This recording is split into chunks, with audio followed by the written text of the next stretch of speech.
A very hearty good morning to all of you once again. My name is Justin Masih and I am serving as Associate Professor in the Department of Chemistry at the Ewing Christian College. And I want to welcome all of you, my dear first year students, to this lecture.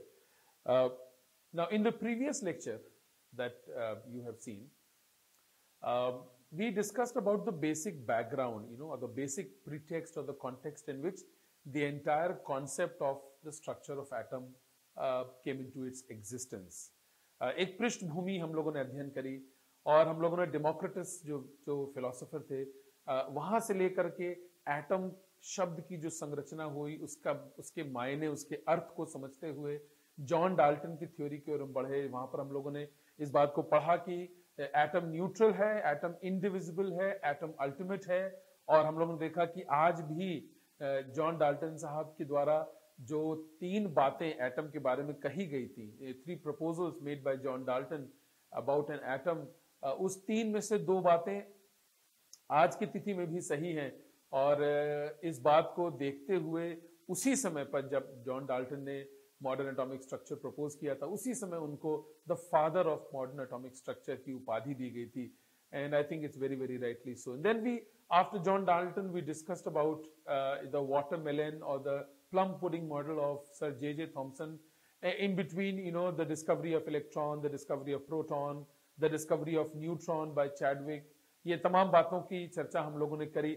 And then from there we moved on and we started discussing the Rutherford's atomic model. और हम लोगों ने देखा किस तरह से alpha scattering experiment को Rutherford साहब ने प्रपोज किया और उसके जो 3-4 मेजर ऑब्जर्वेशंस थे, इन 3 या 4 मेजर ऑब्जर्वेशंस के बेसिस पर रदरफोर्ड ने अपने एटॉमिक मॉडल को प्रपोज किया और उन्होंने जो मॉडल का नाम रखा वो था the solar system model. So the model proposed by Rutherford, talking about the structure of atom, that model or that hypothesis is referred as or is called the solar system model. सौर मंडल जिस तरह से होता है, बीच में सन है, चारों तरफ बाकी प्लैनेट्स परिक्रमा करते हैं, तो रदरफोर्ड ने इसी बात को प्रपोज किया कि एटम भी स्फेरिकल है और एटम के केंद्र में एक positively charge heavy dense small body है जिसका कि नाम उन्होंने न्यूक्लियस रखा, नाभिक।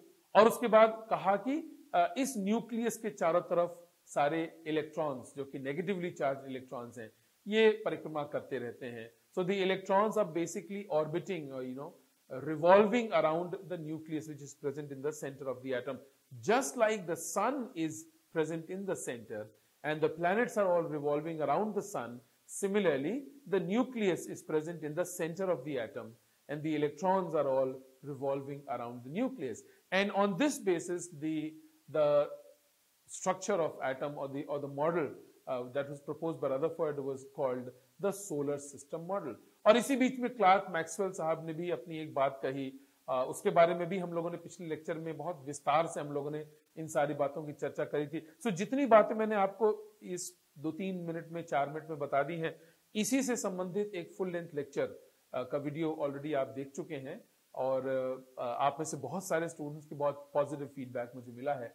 So I really want to appreciate you. Now, as I said earlier, that the first topic of your syllabus of Unit 1, Semester 1, Inorganic Chemistry, Unit 1, the first topic in the structure of atom is the Bohr atomic model. So हम लोग bore atomic model से अपनी बात को हम लोग शुरू करेंगे। मैं चाहता हूं कि जैसा मैंने पिछली बार भी कहा था, मैं ये चाहता हूं कि आप लोग अपने नोट्स को बनाइए। जो यहां पर मैं आपके साथ लेक्चर में बातों को शेयर करूंगा वो एक आउटलाइन होगा या एक गाइडलाइन होगी। आपको एक डायरेक्शन मिलेगा कि किस डायरेक्शन में आपको प्रोसीड करना है। बहुत सारी बातें यहां पर मैं आपके साथ शेयर करूंगा और मैं चाहता हूं कि आप अच्छे से उसको नोट डाउन कीजिए। ये वीडियो कॉलेज की वेबसाइट पर भी उपलब्ध रहेगा, आप बार बार जाकर के इस वीडियो को वहां से देख सकते हैं विदाउट एनी प्रॉब्लम। ये सारी सुविधाएं, ये सारे इंतजाम हमने आप ही के लिए किए हुए हैं और हम चाहते हैं कि इन वीडियोस के द्वारा आपको बहुत अधिक लाभ प्राप्त हो, लेकिन साथ ही साथ मेहनत भी करनी है आपको तो लेक्चर में जो भी आपके साथ डिस्कस किया जाएगा, इसके अलावा what I really want from all of you is that you make a separate copy of inorganic chemistry and you make your detailed notes in that copy. So this lecture will become a direction for you, a guideline for you, and then you can make your own notes. और पिछले lecture में मैंने आपके साथ सारी किताबों के नाम भी डिस्कस कर लिए हैं, जो बुक्स आप रेफर कर सकते हैं। सारी बुक्स कॉलेज लाइब्रेरी में अवेलेबल हैं। लेकिन ये जरूर मैं चाहूंगा, क्योंकि आप अंडर ग्रेजुएट फर्स्ट ईयर के स्टूडेंट हैं, तो कम से कम हर ब्रांच की एक स्टैंडर्ड किताब आपके पास अगर अपनी कॉपी होगी तो ज्यादा अच्छा होगा। Okay, so let's begin here. The bore atomic model, heading डाल लीजिए the bore atomic model. Bore atomic model.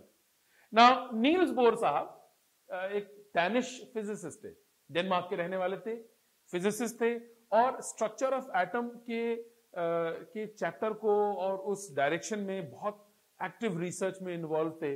और इन्होंने, बोर साहब ने जितना प्रीवियस रिसर्च किया गया था स्ट्रक्चर ऑफ एटम के बारे में, उन सारी बातों को अध्ययन किया था, उनको फॉलो कर रहे थे, उनको पढ़ रहे थे, और उसके साथ ही साथ वो रदरफोर्ड का जो मॉडल है उसको भी क्लोजली फॉलो करते चल रहे थे।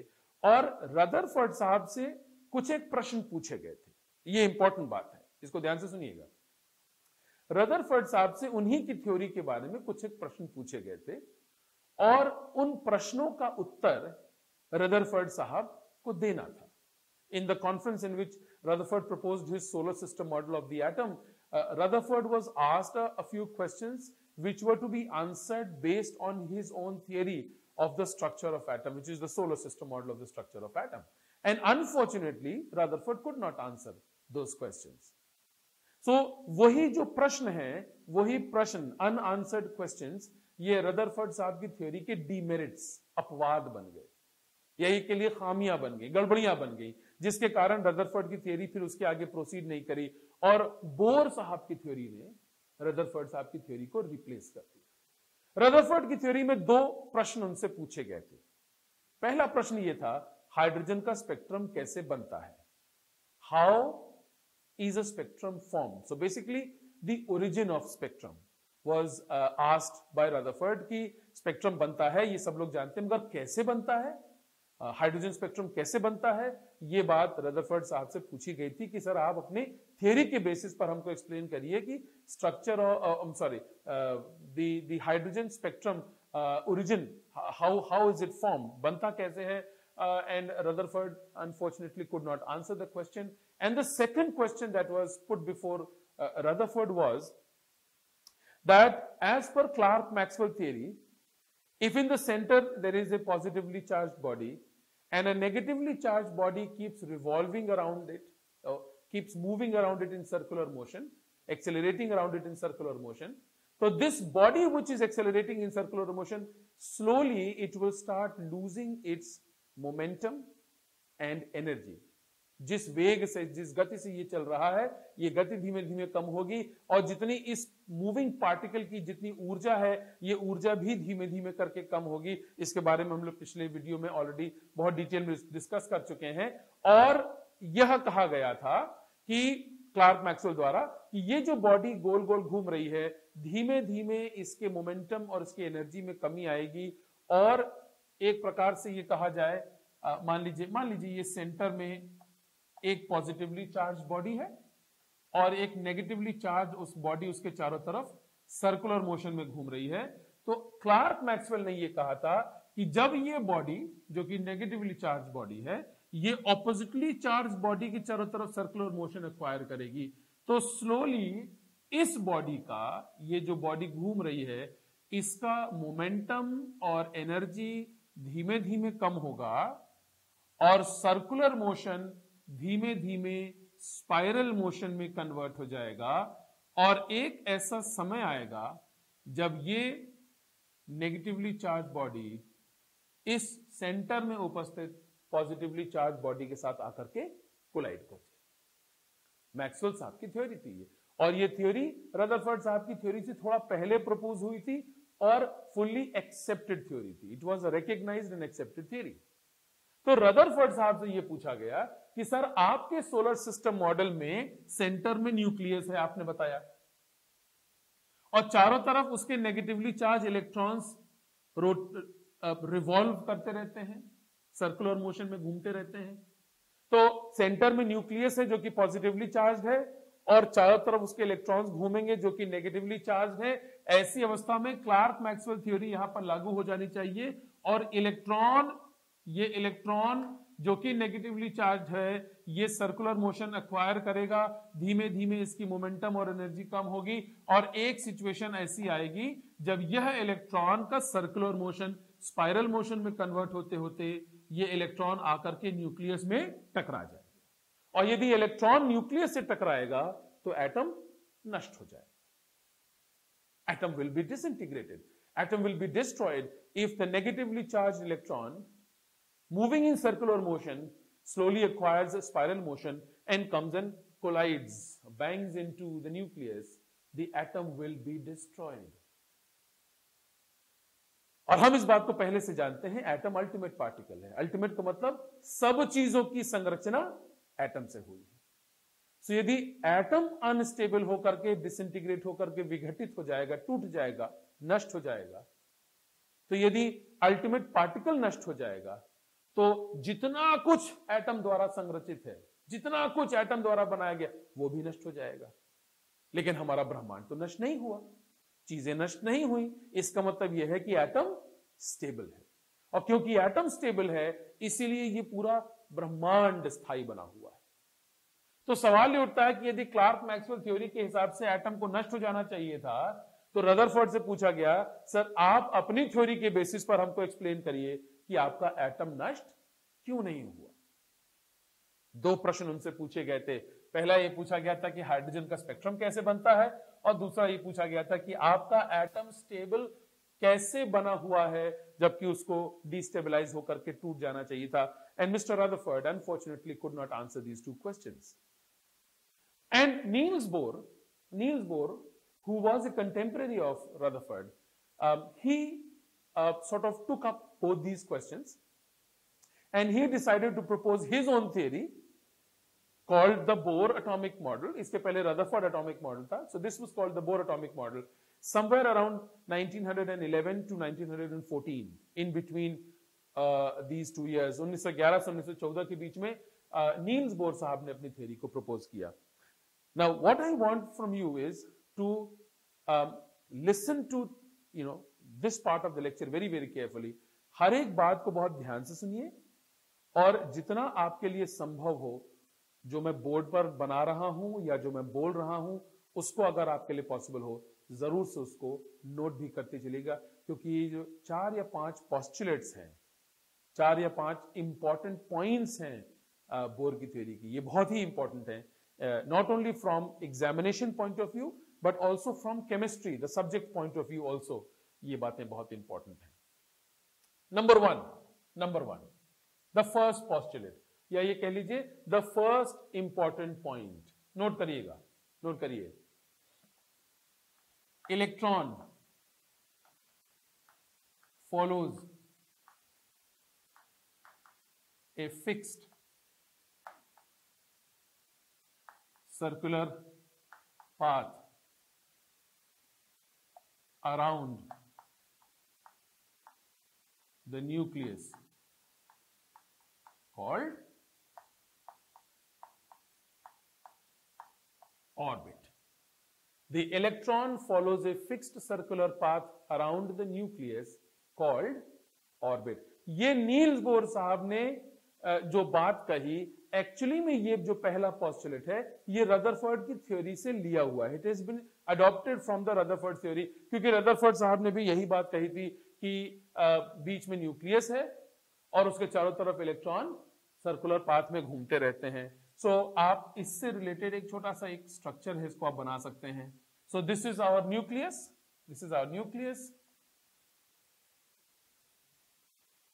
this is the circular orbit, here is the electron. Okay, so this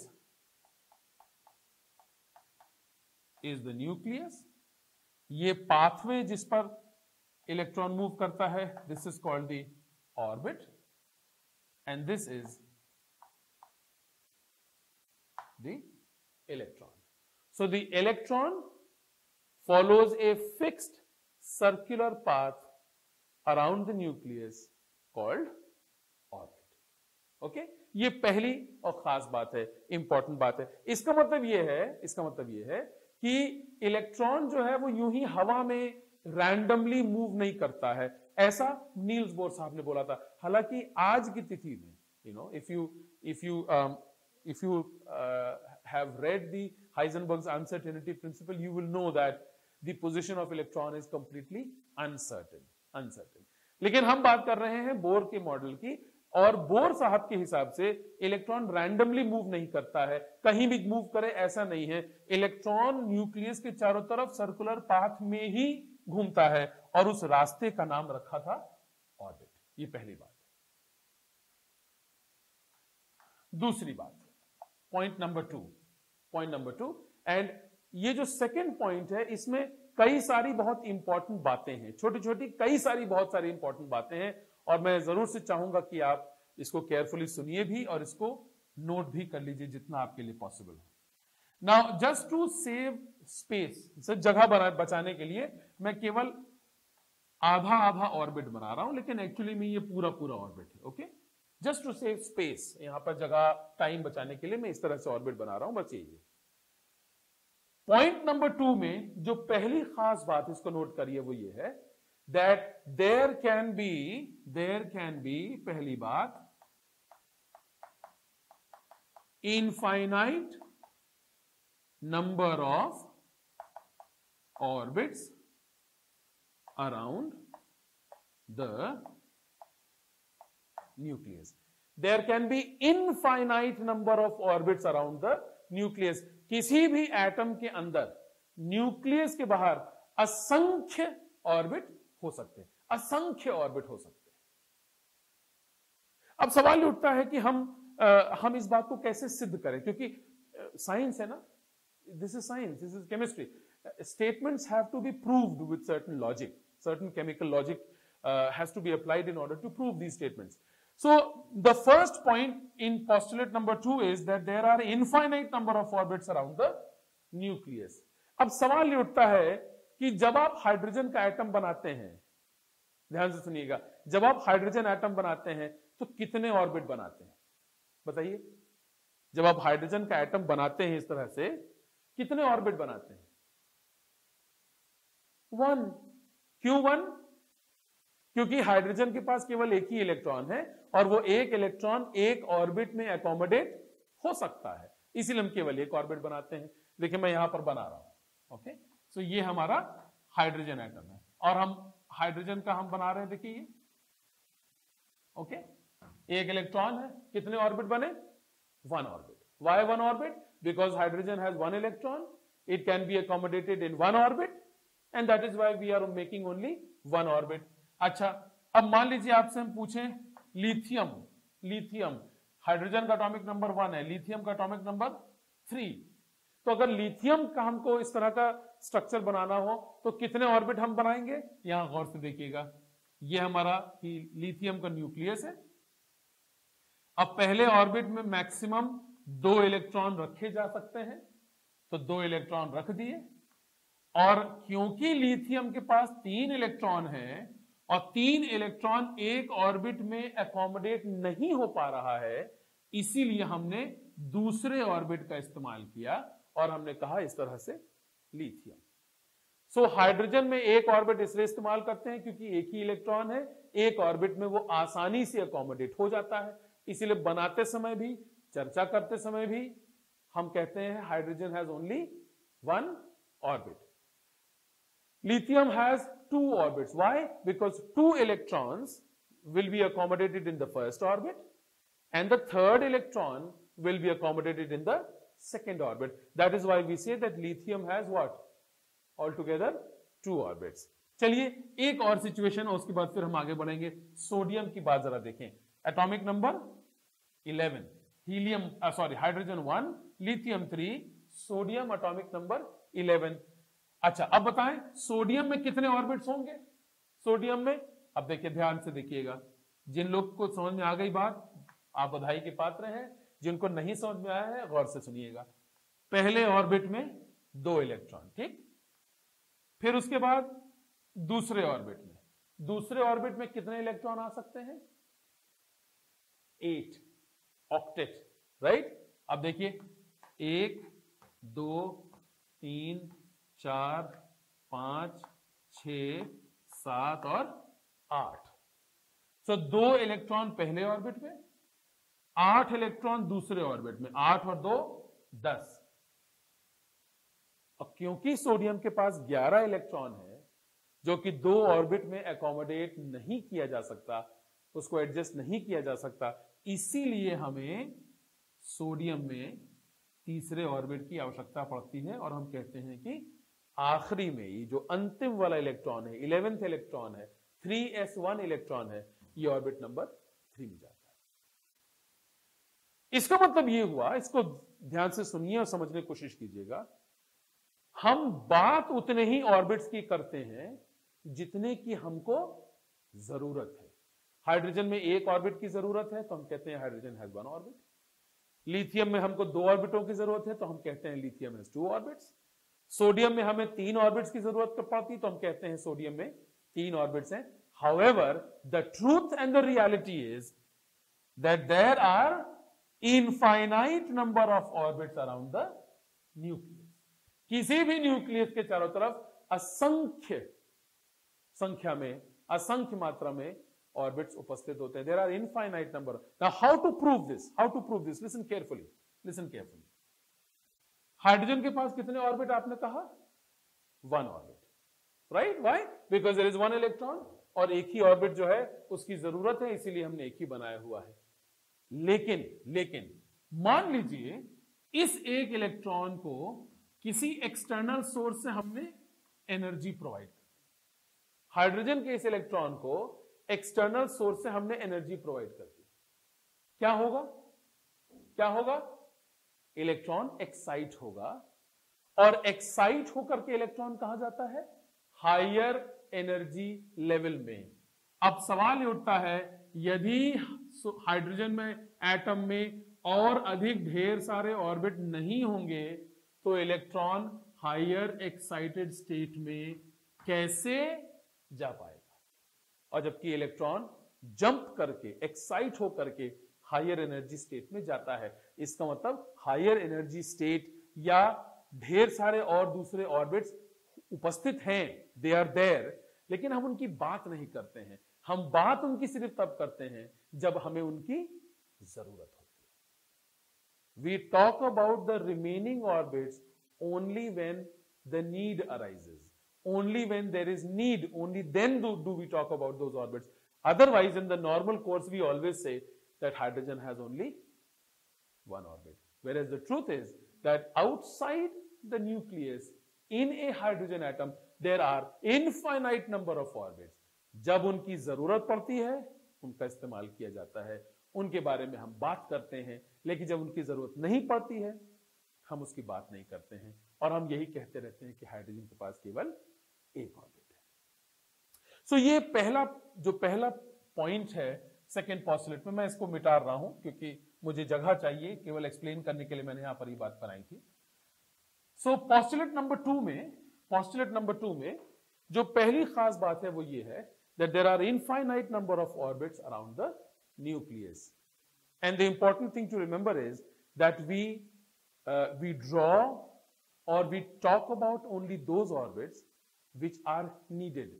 जितने ऑर्बिटों की जरूरत होती है हम बस उतने की चर्चा करते हैं, बाकियों की चर्चा हम तब करेंगे जब हमें उनकी जरूरत होगी। जैसा कि अभी आपको मैंने दिखाया था कि हाइड्रोजन का सिंगल इलेक्ट्रॉन यदि एक्साइट हो जाए तो वो एक्साइटेड स्टेट में जाता है, एक्साइटेड स्टेट है इसीलिए जा पाता है, एक्साइटेड स्टेट का मतलब हायर एनर्जी के ऑर्बिट हैं इसीलिए वो जा पाता है। ठीक, सो ये पहली बात हो गई कि किसी भी एटम में न्यूक्लियस के बाहर असंख्य ऑर्बिट होंगे। दूसरी बात and listen carefully, in ऑर्बिटों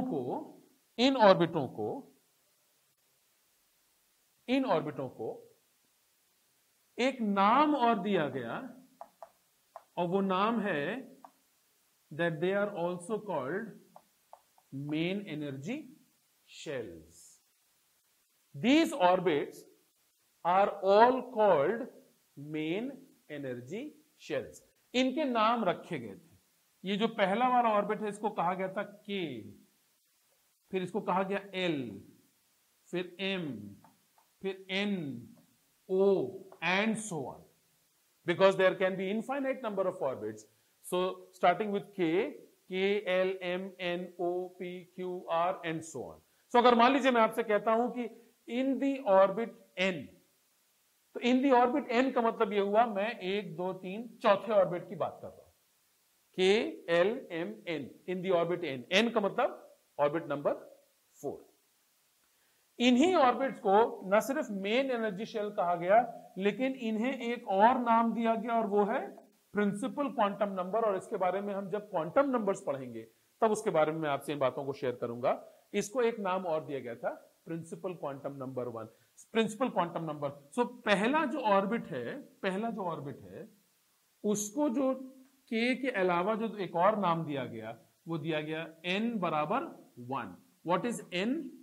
n is small n is principal quantum number. Small n is principal quantum number. So पहले ऑर्बिट का नाम रखा n equal to 1, principal quantum number 1 k. L का जो नाम है वो है n इक्वल टू 2. M का नाम है n इक्वल टू 3. N का नाम है n इक्वल टू 4. O का नाम है n equal to 5 and so on. So जो दूसरी खास बात है वो ये है that these orbits were also given the name main energy shell या principal quantum number. Now orbit number 1 is principal quantum number 1. Orbit number 2 is principal quantum number 2. Orbit number 5 is principal quantum number 5. और इस तरह से इनके K, L, M, N and so on इनके नाम भी रखे गए थे. कि इन ऑर्बिट्स को हमने मेन एनर्जी शेल नाम क्यों दिया. अब देखिए मैं जानता हूं कि आपने आई डोंट नो शायद पॉसिबली 11th में या 12th में किसी समय पर बोर एटॉमिक मॉडल आपने पढ़ा है, लेकिन कितना पढ़ा है ये आप खुद जानते हैं, किस तरह से पढ़ा है ये भी आप बेहतर जानते हैं.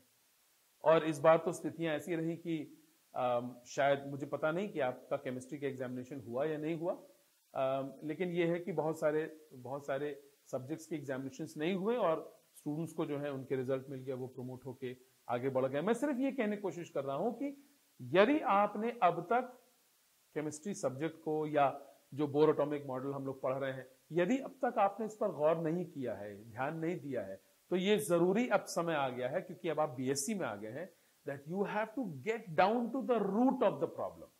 See, if you want to understand chemistry or if you want to understand inorganic chemistry, then you have to learn to question yourself. ऐसा क्यों है? नहीं होगा तो क्या होगा? ऐसा ना करके ऐसा करें तो क्या होगा?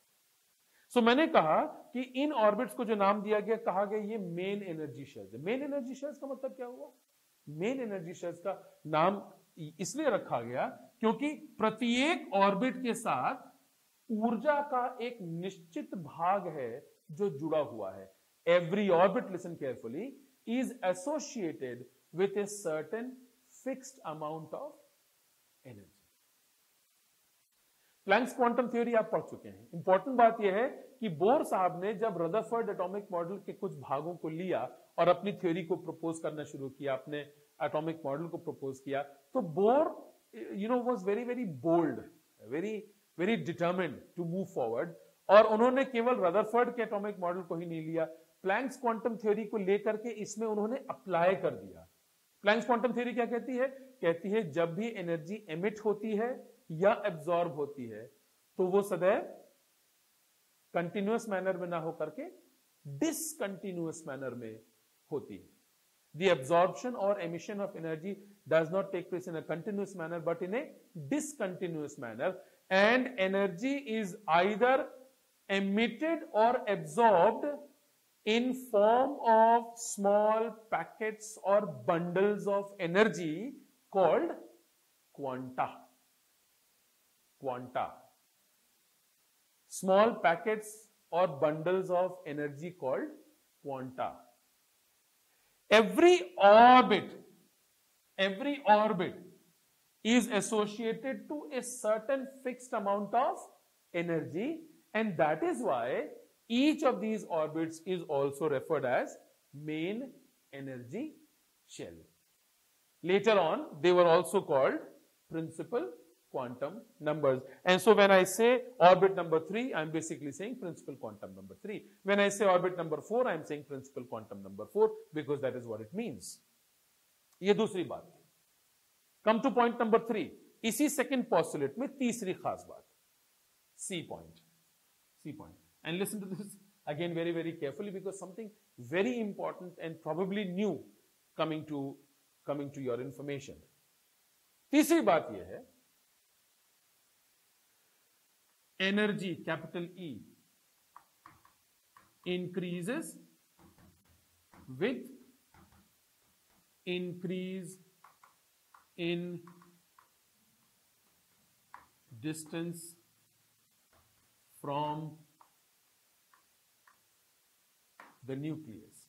Energy increases with the increase in distance from the nucleus. Now, इसका implication क्या है? ये बहुत भारी statement है जी. जितनी आसानी से मैंने लिख दिया, statement इसको बोलना और इसको समझना उतना ही भारी है. इसलिए मैं चाहूंगा कि गौर से आप सुनिए इस बात को. मैंने कहा जैसे जैसे न्यूक्लियस से दूरी बढ़ती है, ऊर्जा का मान बढ़ता जाता है. जैसे जैसे दूरी बढ़ती है, ऊर्जा का मान बढ़ता जाता है. इसका सीधा सा मतलब यह हुआ कि वो ऑर्बिट, लिसन केयरफुली, वो ऑर्बिट जो न्यूक्लियस के सबसे नजदीक है, उसकी ऊर्जा सबसे कम होगी. वो ऑर्बिट जो न्यूक्लियस से सबसे नजदीक है, उसकी ऊर्जा का मान सबसे कम होगा. और जैसे जैसे ऑर्बिट की दूरी न्यूक्लियस से बढ़ेगी, एज द डिस्टेंस इंक्रीजेस, ऑर्बिटों के ऊर्जा का मान भी बढ़ता जाएगा. So the orbit closest to the nucleus has the least energy, while the orbit farthest away from the nucleus has the maximum energy. Why? Because as the distance of the orbit from the nucleus increases, the amount of energy also goes on increasing. जैसे जैसे orbit की दूरी nucleus से बढ़ती है, ऊर्जा का मान भी बढ़ता जाता है. इसीलिए वो ऑर्बिट जो न्यूक्लियस के सबसे नजदीक हैं, इनकी ऊर्जा का मान सबसे कम होगा, और वो ऑर्बिट जो न्यूक्लियस से सबसे दूर हैं, इसकी ऊर्जा का मान सबसे अधिक होगा. So basically moving from inside to outside, energy increases. Energy increases as we move from inside to outside, from the innermost orbit to the outermost orbit. Okay? Now, इसी से पॉइंट नंबर सी से संबंधित एक और बहुत important बात गौर से सुनिएगा.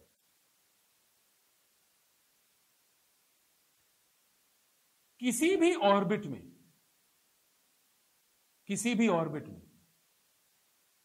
वो ही इलेक्ट्रॉन रह सकता है जिस इलेक्ट्रॉन की एनर्जी उस ऑर्बिट की एनर्जी के बराबर हो.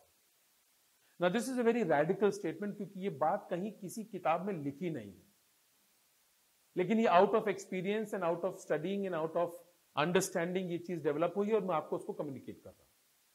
फॉर एग्जाम्पल, हमारे इस ऑर्बिट में ये इलेक्ट्रॉन उपस्थित है. क्या मतलब है इसका? क्या मतलब है इसका? इसका सीधा सा मतलब यह है कि इस इलेक्ट्रॉन की एनर्जी ऑर्बिट की एनर्जी के बराबर है. क्योंकि यदि इलेक्ट्रॉन की एनर्जी ऑर्बिट की एनर्जी के बराबर नहीं होगी, तो यह इलेक्ट्रॉन इस ऑर्बिट में स्थित नहीं हो सकता.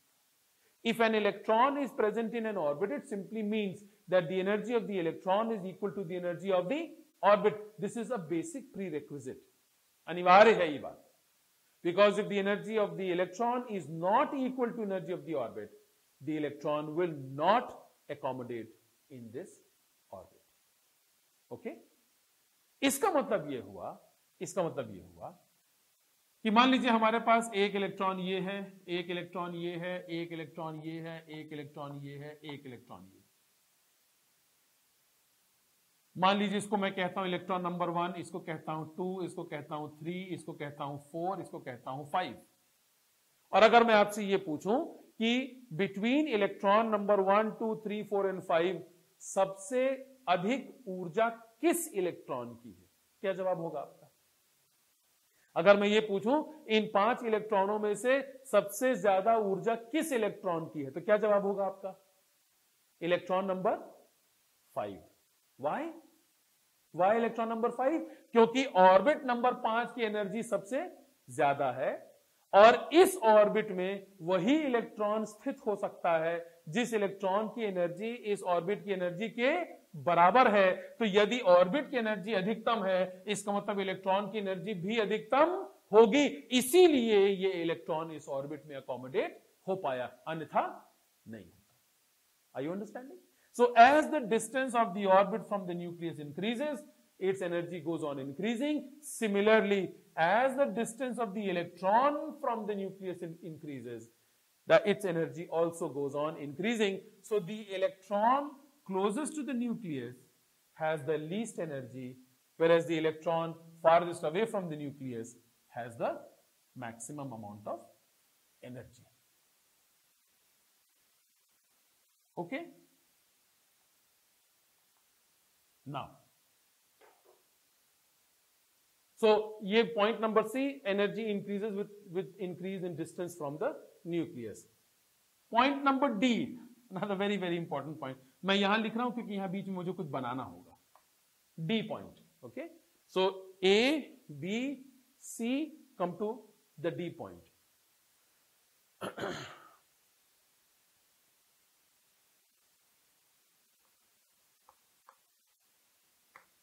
Electronic transition brings stability. Point number D is electronic transition brings stability. Electronic transition brings stability. Now the question is, what is electronic transition? क्या है? Just excuse me.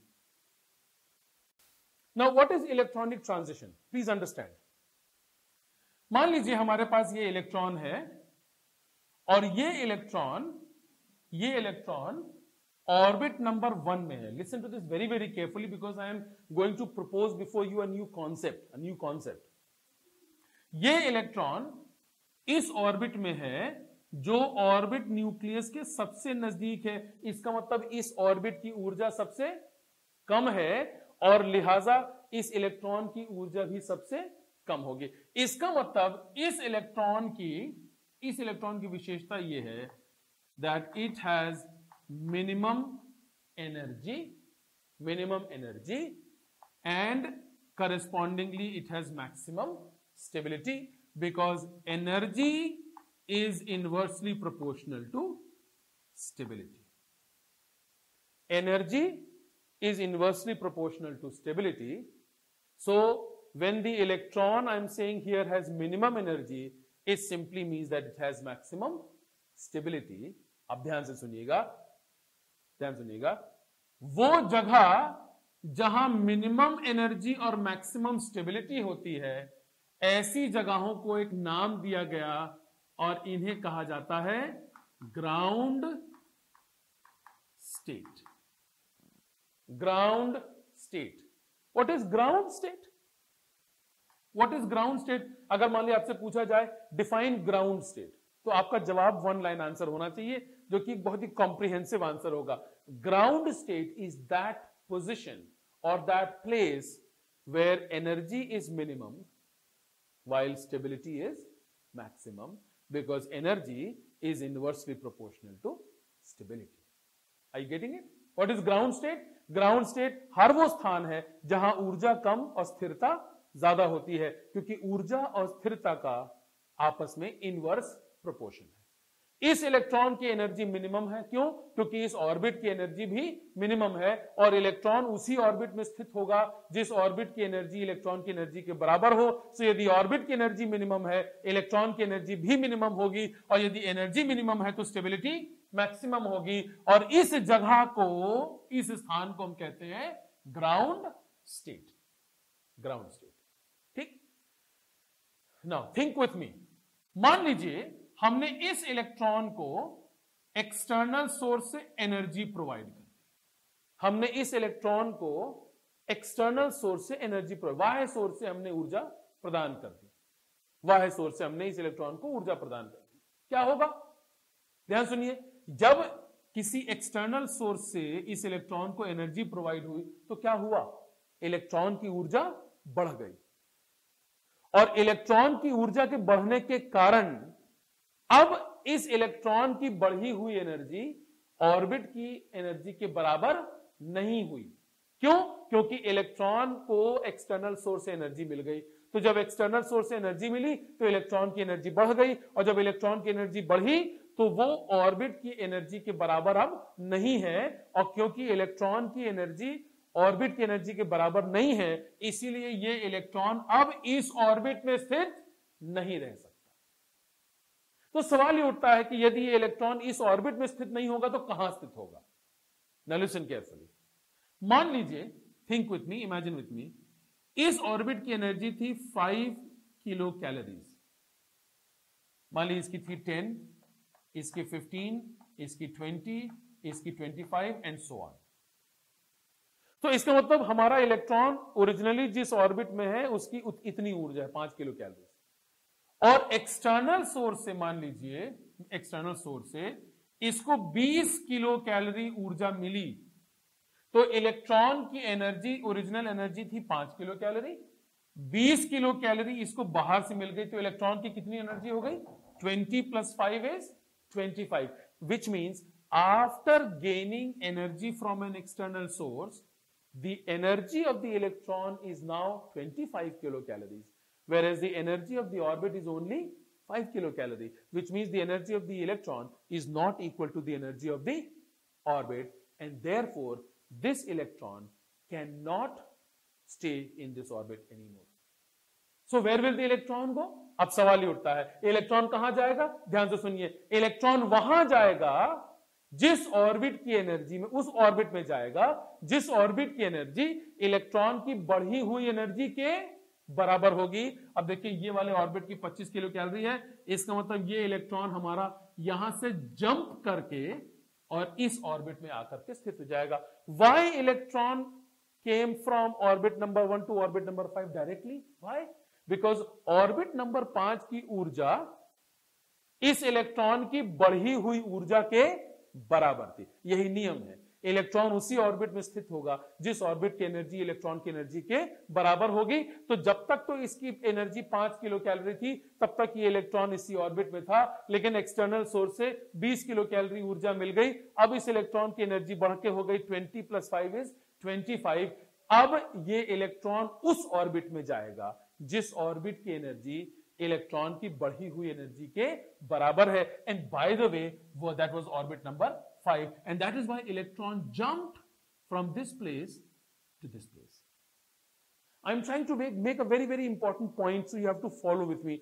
I'm deliberately going very slow. मैं जानबूझ के बहुत धीमे धीमे चल रहा हूं क्योंकि मैं चाहता हूं कि आप हर एक बात को ग्रास्प करें, ध्यान से सुन लें, और अगर संभव हो तो उसको लिख भी लीजिए। नाउ इस जगह पर जब इलेक्ट्रॉन पहुंचा, गौर से सुनिएगा, तो इसकी एनर्जी क्या हो गई? बढ़ गई। क्यों? क्योंकि इसको बाह्य सोर्स से ऊर्जा मिली, तो इसकी एनर्जी बढ़ गई, तो एनर्जी हो गई मैक्सिमम। और जब एनर्जी मैक्सिमम हुई तो एनर्जी स्टेबिलिटी हो गई minimum. Why? Because energy is inversely proportional to stability. तो यदि किसी कारण से, because of some reason, energy became maximum, stability will become minimum. यदि किसी भी कारण से ऊर्जा बढ़ गई, और इसकी ऊर्जा बढ़ गई क्योंकि इसने एक्सटर्नल सोर्स से एनर्जी प्राप्त कर ली, तो इसकी ऊर्जा बढ़ गई, तो जिस अनुपात में ऊर्जा बढ़ी उसी अनुपात में स्थिरता घट गई। The amount of increased energy brought a corresponding decrease in the stability because energy is inversely proportional to stability. Now listen carefully. ये जगह जहां पर एनर्जी मैक्सिमम और स्टेबिलिटी मिनिमम होती है, ऐसी जगहों का नाम है एक्साइटेड स्टेट। एक ग्राउंड स्टेट है, दूसरा क्या कहलाता है? Excited state. What is excited state? Excited state is that place और that position where energy is high and stability is low, where energy is maximum, stability is minimum. So what is ground state? जहां पर minimum ऊर्जा और maximum stability हो. What is excited state? जहां energy maximum और stability minimum हो जाए. यहां देखिए मिनिमम एनर्जी है तो मैक्सिमम स्टेबिलिटी है, यहां मैक्सिमम एनर्जी है तो मिनिमम स्टेबिलिटी है. इस जगह को ग्राउंड स्टेट कहते हैं, इस जगह को हम एक्साइटेड स्टेट कहते हैं. तो इसका मतलब यह हुआ इस इलेक्ट्रॉन के लिए, ध्यान से सुनिएगा, इस इलेक्ट्रॉन के लिए ऑर्बिट नंबर 1 ग्राउंड स्टेट है, ग्राउंड स्टेट है. और ऑर्बिट नंबर 5, 1 2 3 4 5, ऑर्बिट नंबर 5 क्या कहलाएगा? Excited state. क्यों एक्साइटेड स्टेट? क्योंकि 5वें ऑर्बिट में एनर्जी ज्यादा है और स्टेबिलिटी कम हो गई. ना इतनी ही बात किताब में लिखी है. मैं आपको एक कदम आगे ले जाना चाहता हूं. I want to take you one step forward and I want you to think with me. मेरे साथ सोचिएगा. As I am speaking, as I am delivering, you have to also keep thinking with me so that we are all together on the same page. यहां पर energy minimum है तो stability maximum है और इसको हम कहते हैं ग्राउंड स्टेट. जरा मेरे साथ ध्यान से सुनिए. इसके मुकाबले, इस ऑर्बिट के मुकाबले इस ऑर्बिट की एनर्जी ज्यादा है और स्टेबिलिटी कम होगी. इसका मतलब यह हुआ कि इस ऑर्बिट के मुकाबले यह ऑर्बिट क्या कहलाएगा? Excited state. As compare to orbit number 1, orbit number 2 will be called excited state. Why?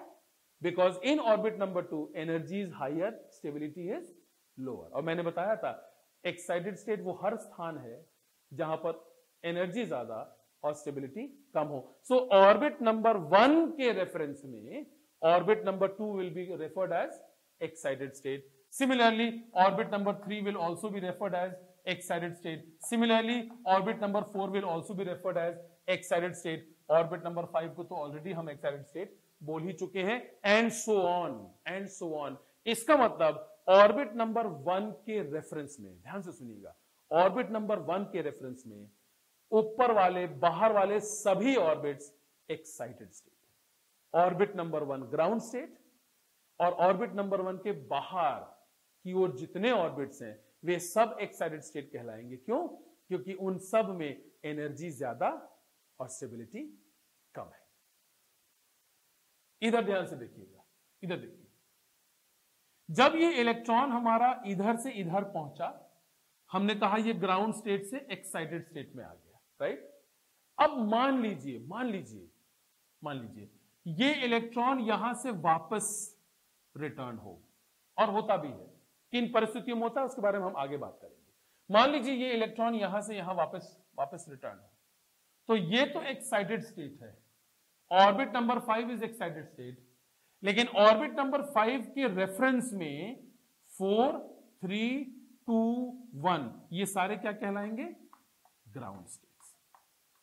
In reference to orbit number 5, orbit number 4 3 2 1 are referred as what? Ground states. क्यों? क्योंकि ऑर्बिट नंबर 5 के मुकाबले orbit number 4 में energy कम और stability ज्यादा है. Orbit number 4 के मुकाबले ऑर्बिट नंबर 3 में एनर्जी और कम, स्टेबिलिटी और ज्यादा है. 2 में एनर्जी और कम, स्टेबिलिटी और ज्यादा है. 1 में एनर्जी सबसे कम, स्टेबिलिटी सबसे ज्यादा है. इसका मतलब यह हुआ ऑर्बिट नंबर 1 के रेफरेंस में 2 3 4 5 are all called excited states. Orbit number 5 के रेफरेंस में 4 3 2 1 are all called ground states. Are you understanding this? So ground state किसी एक विशेष स्थान का नाम नहीं है. ये एक्साइटेड स्टेट किसी एक विशेष स्थान का नाम नहीं है.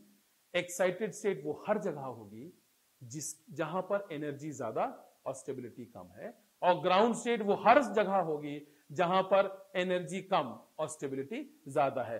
अब देखिएगा जरा सा, देखिए यहां पर ये ऑर्बिट नंबर 1 है, ये 2 है, जरा ऑर्बिट नंबर 3 इस वाले ऑर्बिट के रेफरेंस में देखिएगा। इस ऑर्बिट के रेफरेंस में orbit number 4 and 5 excited state है, ऑर्बिट नंबर 2 और 1 ground state. Very good. Orbit number 4 and 5 in reference to this orbit, orbit number 3, orbit number 4 and 5 are excited states. Why? क्योंकि इसके मुकाबले इन दोनों की एनर्जी ज्यादा और स्टेबिलिटी कम है।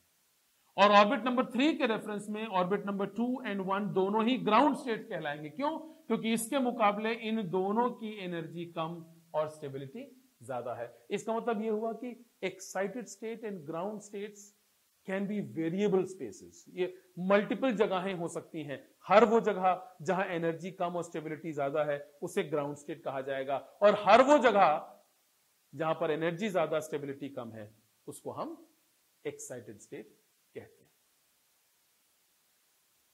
Okay, so I can understand. बहुत सारी बातें मैं आपके साथ शेयर कर रहा हूं, हो सकता है किसी को थोड़ा कॉम्प्लिकेटेड लगने लगे, but I will still try and keep it at a very slow pace, धीमे धीमे, और हिंदी अंग्रेजी मिला करके, ताकि आपको किसी तरह की भाषा की समस्या भी ना हो।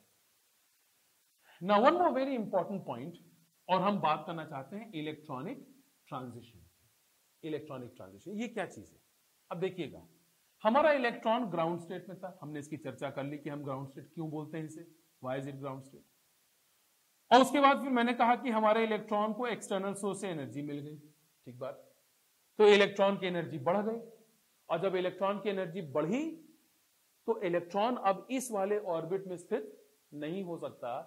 वो इलेक्ट्रॉन अब उस ऑर्बिट में जाएगा जिस ऑर्बिट की एनर्जी इलेक्ट्रॉन की बढ़ी हुई एनर्जी के बराबर है। और हम कह रहे हैं हमारे केस में ये ऑर्बिट नंबर 5 है, इसकी ऊर्जा 25 किलो कैलोरी है, और हमारे इलेक्ट्रॉन की बढ़ी हुई एनर्जी भी 25 किलो कैलोरी है। So electron will jump from orbit number 1 to orbit number 5. Electron will jump, it will not crawl, it will not move, it will jump.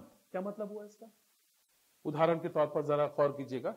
मान लीजिए हमारे पास ये 2 पॉइंट्स हैं, ये 2 लोकेशंस हैं, पॉइंट नंबर 1, पॉइंट नंबर 2। एक particle को point number 1 से 2 तक पहुंचना है। बीच की जितने जगहें हैं उसको अवॉइड करना है, इग्नोर करना है। तो क्या करेगा?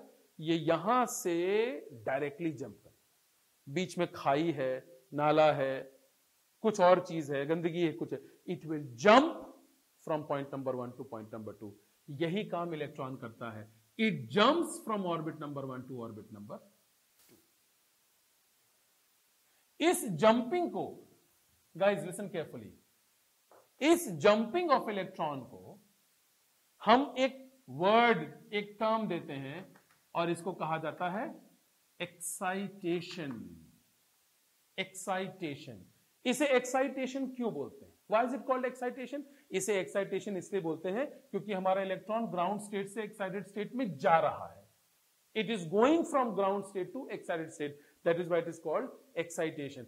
अब जब हमारा इलेक्ट्रॉन यहां पहुंचा एक्साइटेड स्टेट में, जहां पे एनर्जी हाई और स्टेबिलिटी कम है, the electron will immediately understand that I have become unstable, और अपने स्थिरता को फिर से प्राप्त करने के लिए, to regain its stability, electron will immediately return back to its ground state. तो क्या हुआ? इलेक्ट्रॉन ग्राउंड स्टेट से एक्साइटेड स्टेट में गया, एक्साइटेड स्टेट से ग्राउंड स्टेट में लौटा,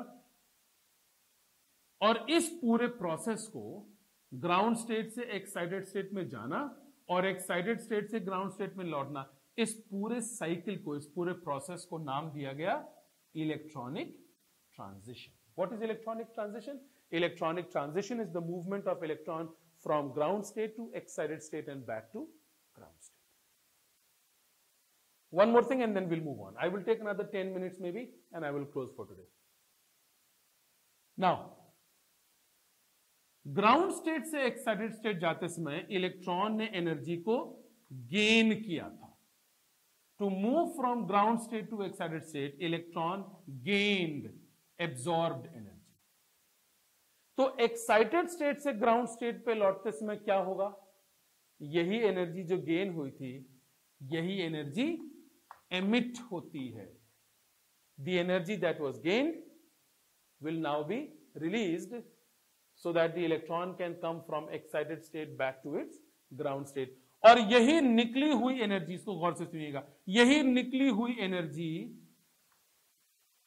इलेक्ट्रोमैग्नेटिक रेडिएशंस जब स्पेक्ट्रोस्कोपिक फिल्म पर गिरती है, यही निकली हुई एनर्जी जब स्पेक्ट्रोस्कोपिक फिल्म पर गिरती है, तो हमको स्पेक्ट्रोस्कोपिक फिल्म के ऊपर कुछ ब्राइट लाइंस मिलती हैं, कुछ उजली किरणें, उजली लाइनें, ब्राइट लाइंस हमको मिलती हैं.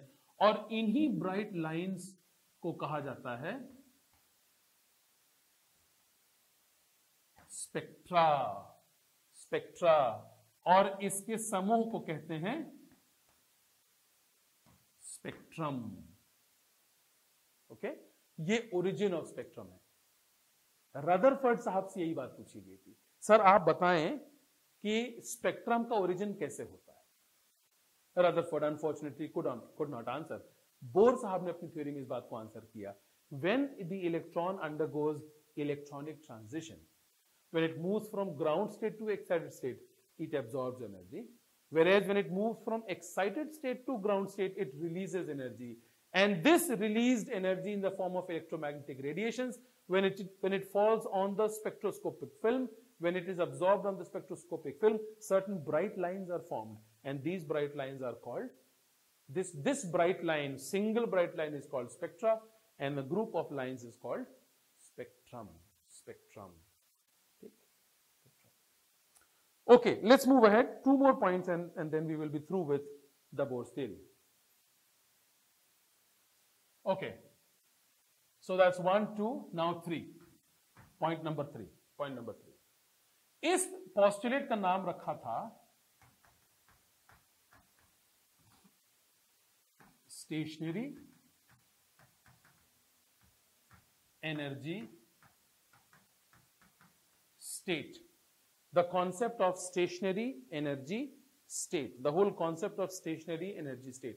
Now, if you remember, Clark Maxwell साहब की थ्योरी के बेसिस पर रदरफोर्ड साहब से एक सवाल पूछा गया था और उनसे कहा गया था कि सेंटर में एक चार्ज बॉडी है, उसके चारों तरफ एक ऑपोजिटली चार्ज बॉडी यदि परिक्रमा करेगी, रेवोल्यूशन करेगी, to move in circular motion, तो ये जो मूविंग बॉडी है इसका मोमेंटम और एनर्जी धीमे धीमे कम होगा और एक स्टेज ऐसा आएगा कि सर्कुलर मोशन स्पाइरल मोशन में कन्वर्ट हो जाएगा, दोनों बॉडीज आपस में टकरा जाएंगी. यही चीज एटम पर भी लागू होता है, होना चाहिए, मगर ऐसा नहीं हो रहा है. रदरफोर्ड साहब अपने थ्योरी के बेसिस पर समझाइए कि आपका एटम स्थिर, स्थायी, स्टेबल कैसे बना हुआ है. Rutherford could not answer. Bohr ने इस बात को आंसर किया. And listen carefully, listen carefully. Once again I am drawing multiple orbits. Bohr ने क्या बोला, इस बात को गौर से सुनिएगा.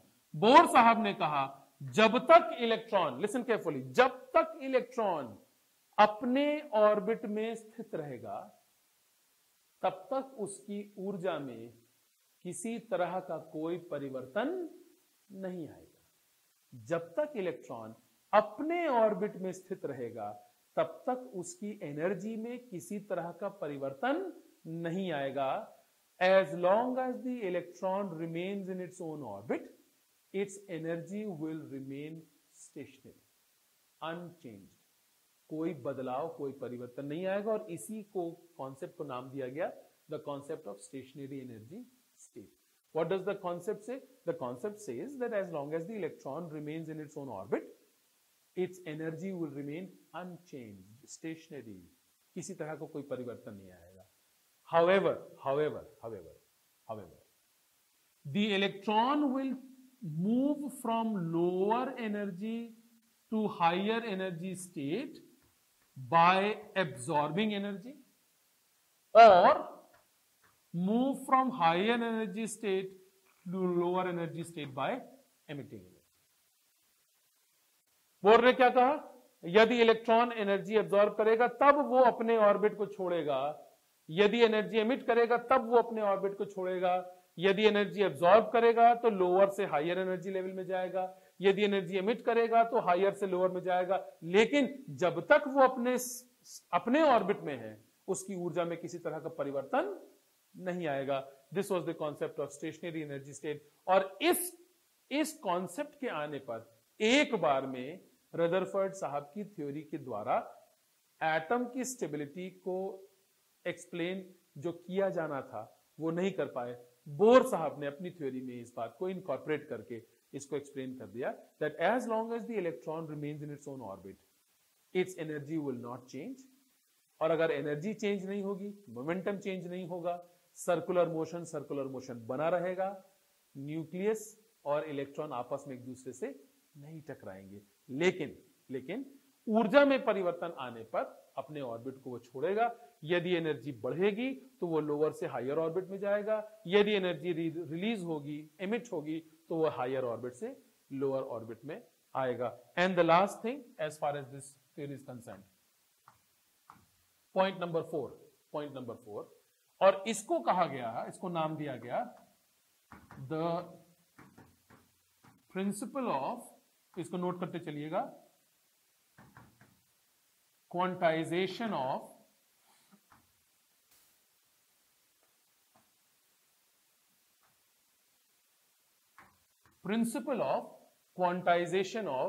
Angular momentum. The principle of quantization of angular momentum. अब एंगुलर मोमेंटम क्या चीज है आप बात जानते हैं, mass into velocity into radius, mvr बराबर n h अपॉन 2 पाई। ये एक मैथमेटिकल एक्सप्रेशन दिया गया था for angular momentum, mass into velocity into radius, distance from the nucleus. This is angular momentum which is equal to n h upon 2 pi. इसको गौर से सुनिएगा क्योंकि एक बहुत इंपॉर्टेंट बात मैं आपके साथ शेयर करने चाह रहा हूं। Mass into velocity into radius, the distance from the nucleus, this is referred as angular momentum। और कहा कि एंगुलर मोमेंटम, ध्यान सुनिए, किस पे डिपेंडेंट है, n h upon 2 pi. The principle of quantization, angular momentum is equal to n h upon 2 pi, which means इसकी क्या वैल्यू होगी वो इस पे डिपेंड करता है। एक बहुत इंपॉर्टेंट ऑब्जर्वेशन मैं आपके साथ रखना चाहता हूं and then I will close for today. Mass of electron fixed, velocity of electron fixed, क्योंकि अगर अपने ही ऑर्बिट में रहेगा तो ऑर्बिट का रेडियस नहीं बदलेगा तो वेलोसिटी भी चेंज नहीं होगी, रेडियस फिक्स्ड। इधर देखिए h अपॉन 2 पाई, वैल्यू फिक्स। इसका मतलब इस पूरे में केवल एक ही एक्सप्रेशन है जो वेरिएबल है और वो है small n, where small n is principal quantum number. Small n is principal quantum number. Actually small n principal quantum number का मतलब ऑर्बिट संख्या, वन ऑफ द ऑर्बिट्स।